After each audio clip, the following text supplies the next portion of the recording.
Good evening, Falcons. Tonight I want to give you a glimpse into the life of abuse.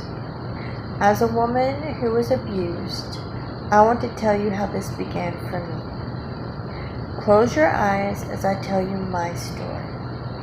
I did not wake up one morning and think to myself, I am going to let him verbally, physically, and sexually abuse me and do nothing.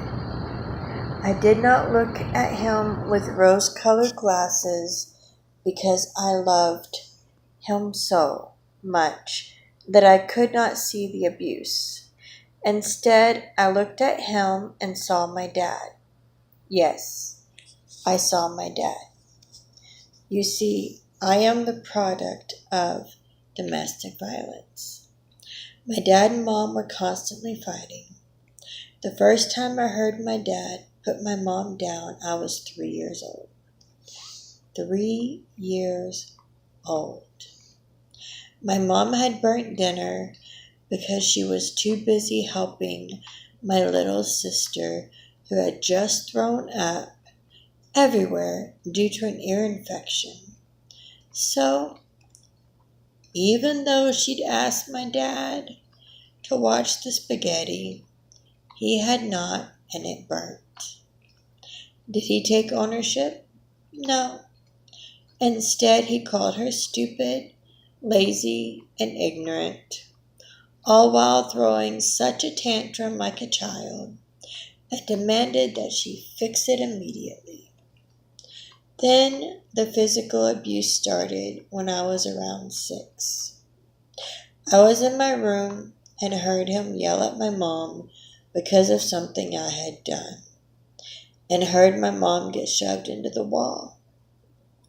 I heard the crash and went running only to witness him slap my mom across the face. And he hit me and told me to get back in your room where you belong. This went on my entire life, and he still treats my mom like a doormat. So when I got in my first relationship, I did not see that the abuse was something other than normal. I thought it was how love was. You see, I was the product of witnessing domestic violence. Did you know that domestic violence is the leading cause of injury to women ages 15 to 65, according to the Texas Family Council on Violence? Merriam-Webster defines abuse as an act of treatment which causes injury or maltreatment. Domestic violence is very common in the United States. In fact, 1 out of every 4 women will suffer abuse in their lifetime. It is the abuser who is responsible for his abuse, but as a society, we blame the victim more than the abuser. The most common ignorant response to domestic violence is, why did she stay? If it was so bad, why did she stay? The woman is not to blame. Violence is a choice he makes. To cure the nation's domestic violence epidemic, we must get to the root of the problem.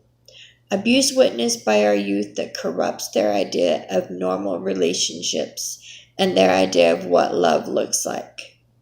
According to Sudbury, Wayland, and Lincoln, studies show that 3 to 4 million children between the ages of 3 to 17 are at risk of exposure to domestic violence each year. As a society, we need to work purposefully toward changing the attitudes we hold about violence. Children can be affected just by witnessing domestic violence in their home. Children who witness violence can suffer a range of physical and emotional harms, even if they themselves have never been physically abused. Domestic violence shatters the lives of its victims and diminishes the quality of life for everyone in the community. It also can be incredibly traumatic for children who witness it.